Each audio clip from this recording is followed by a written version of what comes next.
यो मंगलम गौतमोगणी मंगलम कुंदपद्माद्रौ जयधर्मास्तु मंगलम सर्वमंगलमांगल्यं सर्वकल्याणकारकं प्रदानं सर्वधर्माणां जैनं जयतु शासनं जैनं जयतु शासनं जैनं जयतु शासनं।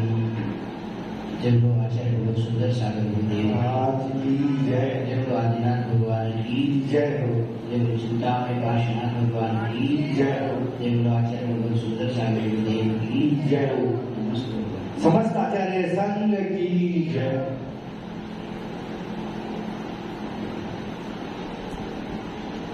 भगवान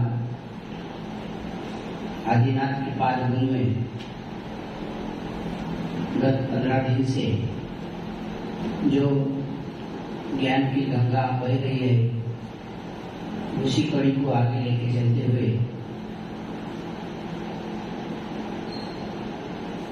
जो 4 दिन पहले 8 मत की बात हुई थी अपनी, तो क्या ये 8 मत अपनाने लायक है, मत करना चाहिए या नहीं करना चाहिए, कोई मुझे बताएगा? कहीं ऐसा ना हो जाए, एक मराठी में ऐसी बात बोले जाती है, पूरे पाठ आने मांग सर सपाट, जैसा आगे हम चल रहे हैं और पिछला कुछ भी ध्यान नहीं है। कौन बताएगा 8 मत करने लायक है, अपनाने लायक है या नहीं, करना चाहिए नहीं करना चाहिए? कोई भी नहीं बताएगा। 8 मत के ऊपर माताजी ने भी बताया था बहुत अच्छी तरह से, और आचार्य भगवंत ने भी पूरा आधा घंटा प्रवचन किया था। तो ये 8 मत नहीं करना चाहिए, लेकिन नहीं करना चाहिए ये बात सही है, लेकिन आ ही जाते ये भी बात सही है।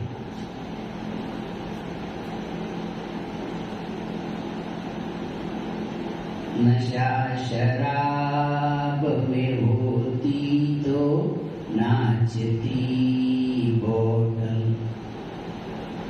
नशे में कौन नहीं है मुझे बताओ जरा, नशे में कौन नहीं है मुझे बताओ जरा, किसी को गम का नशा, किसी को धन का नशा, किसी को यौवन का नशा, किसी को और भी नशा। ऐसे आज जितने भी पेंडाल में बैठे हैं सब नशाने हैं। तो पेंडाल में तो हम भी नशे में।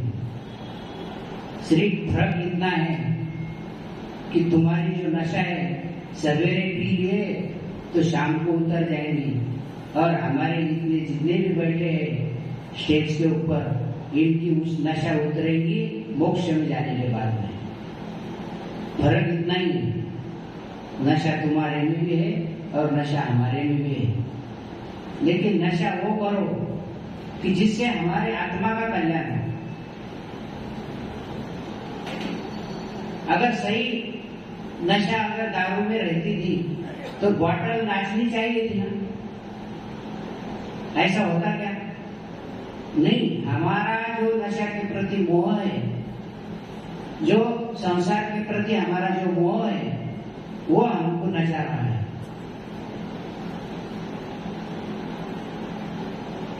तो जब तक हमारा किसी भी वस्तु के प्रति मोह की अपेक्षा कम नहीं होगी, तब तक हमारा दुख ऐसा ही रहेगा। तो क्या करना चाहिए? जब तक हम अपने अपेक्षाओं को सीमित नहीं करते, सही दुख का कारण क्या है हमने इसके ऊपर कभी ध्यान ही नहीं दिया।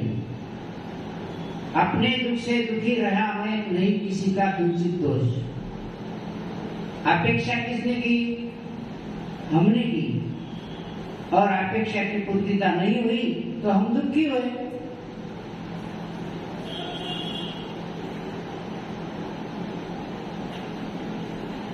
जैसा अभी दादी जी ने उस दिन चौका लगाया था ना दादी जी। अब मैंने ऐसी अपेक्षा की कि दादी जी ने बहुत दिन के बाद चौका लगाया तो दादी जी के वहां पे बहुत अच्छा आहार हो जाएगा मेरा, वो 56 भोग का आहार बनाएंगे। लेकिन दादाजी ने तो बनाई, अच्छा बनाई, वो बहुत नहीं, बहुत बढ़िया बनाया था, आप दुखी मत हो। लेकिन मेरी अपेक्षा कुछ थी और मेरे अपेक्षा के हिसाब से तो आपके वहां मिला नहीं, तो दुख का कारण तो बना। लेकिन क्या दुख का कारण काकी जी बने क्या, दादी जी बने क्या? नहीं, अपेक्षा मैंने की थी, तो दुख किसके वाटे में आएगा? थोड़ा शांति से सोचो। तो ये चीज हमको हमेशा घटाना है। काहे में घटाना है कि अपने अपेक्षाओं को कम कर दो तो दुख ऑटोमेटिक कम हो जाएगा और अपने को कहीं दुख देखने के लिए कहीं जाना पड़ेगा नहीं। सिर्फ और सिर्फ हम जवाबदार है। ऐसा भौतिक इसमें भी देखो कि अगर कोई दुकानदार होगा तो उसने अपेक्षा करके दुकान खोल दिया सवेरे और ऐसा अपेक्षा करके खोला कि आज 2-4 लाख रुपए आ जाना, 2-4 लाख रुपए आना अपने हाथ में क्या? वो तो ग्राहक आएगा तो पैसे आएंगे, लेकिन अगर नहीं आए उतने पैसे तो हम दुखी हो जाते। लेकिन ये कहाँ सोचते कि दुकान ने कब बोला कि मैं तेरे को 10 लाख रुपए दूंगी? दुकान ने कभी बोला ही नहीं मैं दूंगी। अपेक्षा हमने की, तो हर चीज में किससे भी कोई भी अपेक्षा करेंगे ना तो दुख ही वाटे पे आएगा। इसके लिए जीवन में कभी किसी से अपेक्षा मत करो। जो भी व्यवहार हम करते हैं, बिना अपेक्षा से जो व्यवहार किया जाता है वो सही व्यवहार होता है। जैसा गाय और बछड़े का व्यवहार रहता है, गाय कोई बछड़े से अपेक्षा करती क्या कि ये बड़ा होने के बाद मुझे जान जी लगाएगा, बूढ़ा होने के बाद ये मेरे हाथ का छड़ी बन जाएगा, ऐसी कोई अपेक्षा करती का? तो ऐसा प्रेम होना चाहिए, ऐसा वात्सल्य हो सकता है। फिर परिवार में भी वैसा ही है। एक हमारे मराठी में ऐसी एक मन आती है, मैं उसको हिंदी में बता दूंगा, क्या तो मराठी जानते भी होंगे, क्योंकि मैंने ऐसा सोचा। रात में हमारे पास कोई वयावृत्ति वाले आए थे तो बहुत सारे रिलेटिव औरंगाबाद में हैं, पाटनी परिवार, कासलीवाल परिवार, तो मराठी जानते भी होंगे। एखादी बार घर असावे घरासारखे, नकोच नुसत्या भिंती, त्यात असावा प्रेम जिव्हाळा, नकोच नुसती नाती। जैसा घर तो होना घर के जैसा, सिर्फ दीवारें नहीं होना उसमें प्रेम होना, स्नेह होना, आपुलकी होना, और वो भी ऐसी ऊपरा ऊपरी नहीं, सही होना, तो वो प्रेम स्वर्ग जैसा सुंदर बनेगा। और अगर ऐसा कृत्रिम तो हम सबको मालूम है, हम कृत्रिम कैसा बताते हैं, तुम्हारे दिल में है नहीं, लेकिन हम अगर अचानक आ गए आपके घर पे, आइए आइए आइए महाराज जी आइए आइए आइए, और अंदर से भाव क्या चल रहे हैं, किधर से आफत आ गई है अभी।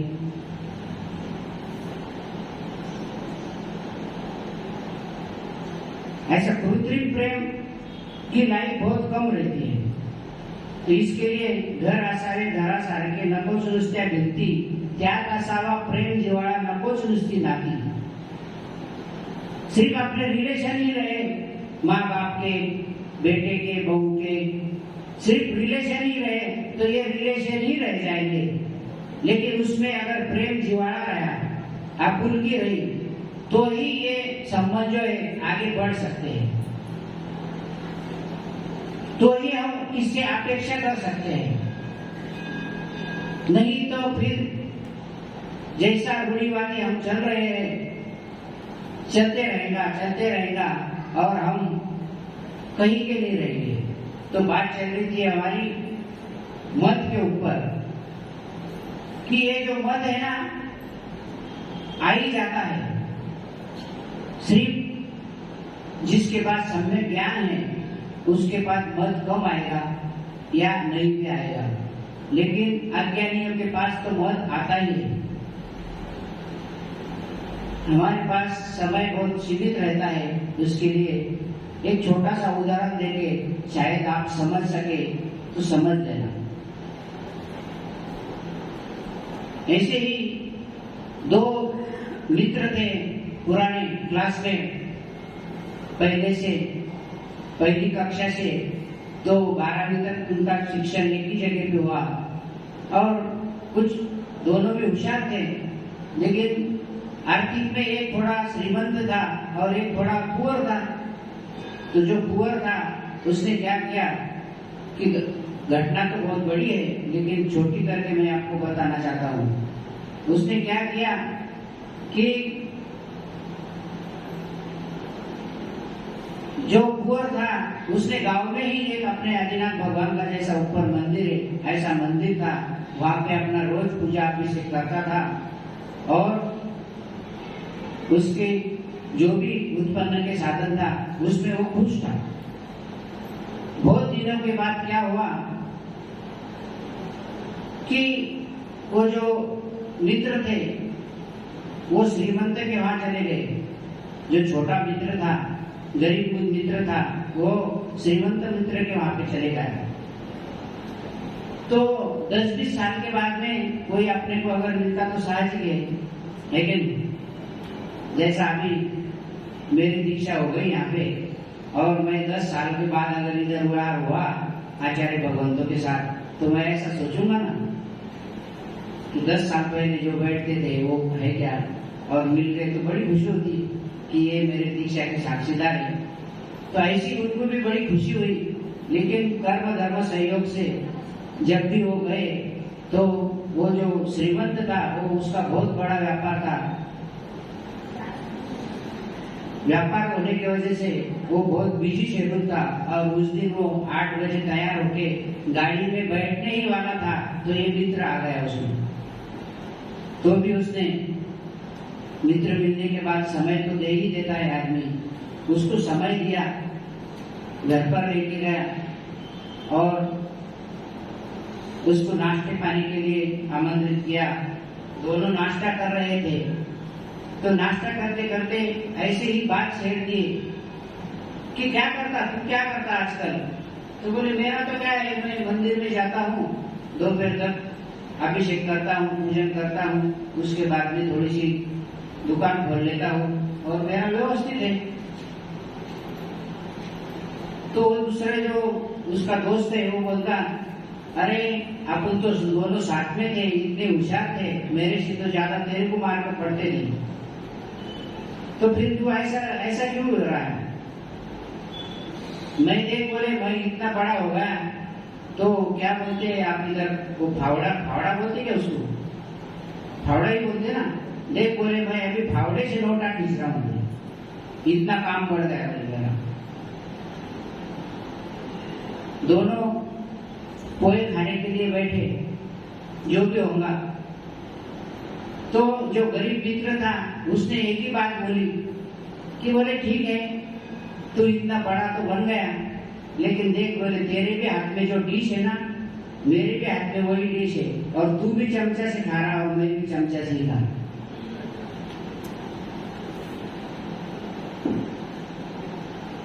अभी खाते समय तो ना तेरे पास जो पावड़े से जो नोटा खींचते वो भी तेरे काम के नहीं, ना मैं कुछ कमाता नहीं वो भी मेरे काम के नहीं, अपन दोनों भी फावड़े से।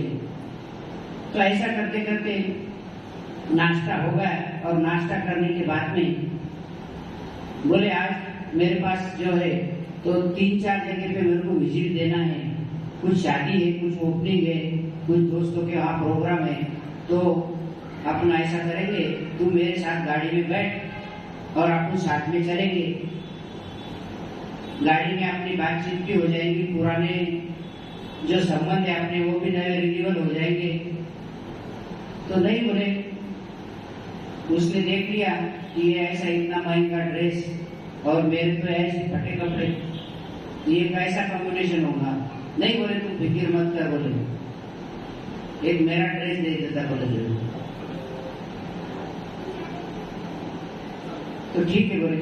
उसने ड्रेस पहन लिया और जैसे गए अध्यक्ष साहब के वहां पे कुछ प्रोग्राम था, अध्यक्ष साहब के वहां पे गए तो बोले ऐसा है, ये मेरे दोस्त ही है और ये बहुत पहले से 10वीं तक हम साथ में थे और बहुत अच्छे पुराने जमाने है हमारे, ऐसा है वैसा है, सब अच्छी सी तारीफ कर दिया। और बाद में बोलते ये जो कपड़े है ना, ये कपड़े सिर्फ मेरे हैं, बाकी तो सब अच्छी तारीफ कर दिया, लेकिन ये जो कपड़े है ना, ये कपड़े सिर्फ मेरे हैं, बाकी तो ये दोस्त मेरा बहुत अच्छा है। अब वहां से उठने के बाद में अब ये गरीब मित्र जो था, ये स्वावलंबी था, उसने क्या किया कि बोले भाई ये तेरे कपड़े तो आप संभाल ले, मैं लगे तो ऐसे बिगड़ कपड़े का ज्यादा, लेकिन तेरे गाड़ी में तो नहीं बैठूंगा। अरे नहीं बोले, मुझे समझ में आ गया, बोले तेरे को गुस्सा आ गया, मैं जो बोला एक गुस्सा आने जैसा ही बोला, लेकिन वो निकल गया बोले मेरे मुंह से, अभी इसके आगे मैं ध्यान रखूंगा बोले। दूसरे प्रोग्राम में गए, सब अच्छी सी तारीफ कर दिए दोस्त की, और आखिरी में वही बात आ गई, बोले इनके जो कपड़े है ना, नहीं ये इनके थे, बोला तो नहीं मेरे हैं, लेकिन ये इनके थे। तो ऐसा रहता है, जो मर्द है ना वो आ ही जाता है। जितने भी बड़े बड़े लोग रहते, उनके पास जो धन द्रव्य रहता या उनके पास जो ज्ञानी लोग ज्ञान रहता, उसके बारे में मत आता ही आता है। अगर आप सोचो, उसको अगर इतना दिल से वो साथ में लेके गया और ये इतनी छोटी सी बात से उसका इतना दिल दुखाया कि जो उसके अंदर था वो तो साफ बाहर हो ही गया कि तू मेरी सही तारीफ कर रहा है या मेरा अपमान करने के लिए साथ में रहा है। तो किसी की भी तारीफ करना है तो दिल खोल के करो, अंदर से कुछ बाहर से कुछ। ऐसा करने से जो काम बनने वाला है वो बना काम भी बिगड़ जाएगा। बनने का तो नहीं, लेकिन जो बनने वाला था वो भी बिगड़ जाएगा। जैसी उसकी जो गति हो गई वैसी इसकी गति हो जाएगी। तो हम लोगों को ध्यान रखना है कि कोई चीज का, अरे ये तो संपत्ति है, देखो आज तक मैं तो नहीं मानता हूँ, लेकिन आप ग्रस्त में है, ग्रस्त अवस्था में है, आप लोग लक्ष्मी को मानते हैं, लेकिन एक बात ध्यान रखना, जिसके पास भी घर में लक्ष्मी का फोटो होगा, देख लेना किसी के भी घर में लक्ष्मी का फोटो कभी भी तुमको बैठे हुआ नहीं मिलेगा, खड़ा ही मिलेगा, क्योंकि ये लक्ष्मी है। ये कब चले जाएगी इसका कोई भरोसा नहीं है। इसके लिए किसके ऊपर मत करना, काय के लिए मत करना। अरे ये तो धन संपत्ति आज यहाँ है, कल कहाँ चली जाएगी, इसका हमें भी पता नहीं और आपको भी पता नहीं। और ज्ञान का भी मत क्यों करना। अरे ज्ञान तो जितना भी अपने पास है, मेरे तो ऐसा पढ़ने में आया है कि जितना बांटेंगे उतना बढ़ेगा। तो काय के लिए मत करने का। ज्ञान का भी जो भी है, सहयोग क्षम जिसका उसका अलग हो सकता है, लेकिन उसका भी मत क्यों करना चाहिए, हमें नहीं करना चाहिए। मत करने से अगर हमारी हानि होती है, देखो मैं मेरे प्रवचन में हमेशा बोलता हूँ कि हम अगर छोटे बन के रहेंगे ना तो हमको सिखाने वाले बहुत सारे मिल जाएंगे, लेकिन जिस दिन हम हेडमास्टर बनेंगे सिर्फ हमको कोई सिखाने वाला नहीं मिलेगा। हमको सिर्फ जाके ऑफिस में बैठना है, बाकी सिखाने वाले नहीं मिलेगा। इसी के लिए मत के ऊपर बोलने जैसा तो बहुत सारा है, लेकिन बहुत सारा आचार्य श्री ने भी बताया है, माता जी ने भी बताया है, लेकिन उसको सिर्फ अपन एक रिमाइंड बोल के ध्यान में रखते हैं कि मत करने लायक नहीं है। फिर वो कोई भी चीज का हो, चाहे हमारे पास धन हो, संपत्ति हो, एक आधी गाड़ी हो, एक आधी गाड़ी हो, या मेरा कलर गोरा हो, किसी के भी ऊपर हमने मत नहीं करना चाहिए। मत करने से हमारे ज्ञान की वृद्धि तो होती नहीं, लेकिन दिन से दिन कम हो जाता है ज्ञान। फिर वो सम्यक हो या मिथ्या हो, लेकिन बढ़ना तो नहीं है।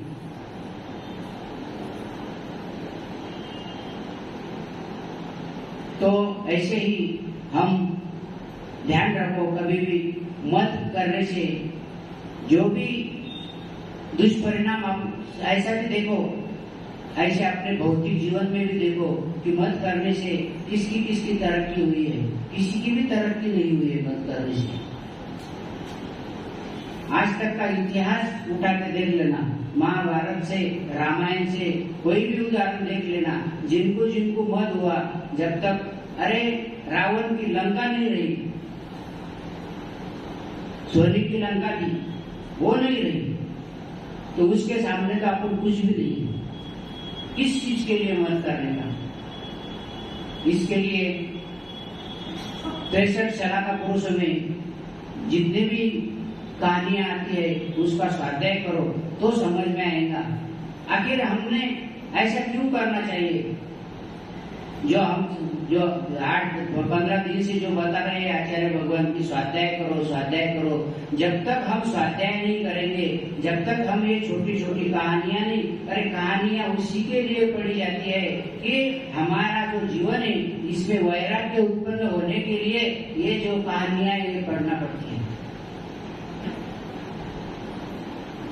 हमारा जीवन बदलने के लिए बहुत बड़े बड़े ग्रंथ शास्त्रों का आधार लेके कोई स्वाध्याय करना ये जरूरी नहीं है। आज हम जो स्टेप पर है उसमें अगर हमको बदल कर करना है तो हमको ये छोटे छोटे ग्रंथ में से भी अरे ऐसा कोई एक ही लाइन है कि जो हमारा पूरा जीवन बदल सकती है। पूरी जिनवानी पढ़ने की जरूरत नहीं, एक ही लाइन है कि वो हमारा पूरा जीवन बदल सकती है, लेकिन वो कौन सी लाइन है वो ना आपको पता है ना हमको पता है। उसके लिए हमें स्वाध्याय ही करना पड़ेगा।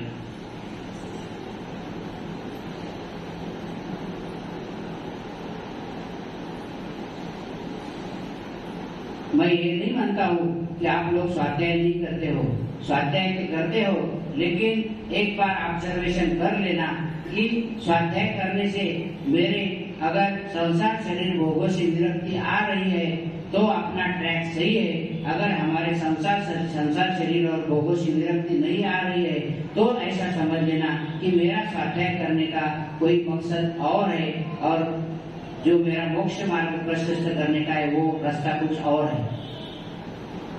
इसके लिए कोई किसी को पूछने की जरूरत नहीं है कि मेरा ट्रैक सही है या गलत है। खुद अपने दिल को पूछ लो कि मैं जो भी इतनी पूजा अर्चा करता हूँ, इतना संतों के पास समय देता हूँ, इतने स्वाध्याय करता हूँ, तो क्या इसकी परिणति मेरे इसमें ऐसी बदल हो रही है कि मेरे संसार शरीर और भोगों से प्रति आसक्ति मेरी कम हो रही है क्या? मैं एकदम छूट जाना ऐसी बात नहीं कर रहा हूँ, लेकिन कम भी अगर हो रही है तो आज नहीं कल और बढ़ती जाएगी और उसमें बढ़ती होती जाएगी। और एक दिन हम भी, जैसा आचार्य भगवान कहते हैं हमेशा कि बोलो अध्यक्ष साहब तैयार है क्या कपड़े उतारने के लिए? अरे कम से कम हाव तो बोलो। भावना भव विनाशी रहती है, भावना भव विनाशी रहती है। इसके लिए भावना करने में हरकत क्या है? आप लोग ऐसा सवाल करने के बाद आप लोग जवाब देते हो कि नहीं मेरा भी थोड़ा सा काम बाकी है। अरे काम तो बाकी है तो चलता रहेगा, काम तो हमारे भी बहुत बाकी थे, लेकिन अगर भावना करने से अगर हमारा काम बनता है तो भावना जरूर करना चाहिए। इसी कड़ी को हम आगे बढ़ाएंगे, लेकिन हमारे पास समय की कुछ सीमा है, समय अपने गति से दौड़ता जाता है। इसके लिए आज के दिन मैं यहाँ पर विराम देता हूँ। जय बोलो आचार्य भगवत सुंदर सागर गुरुदेव की।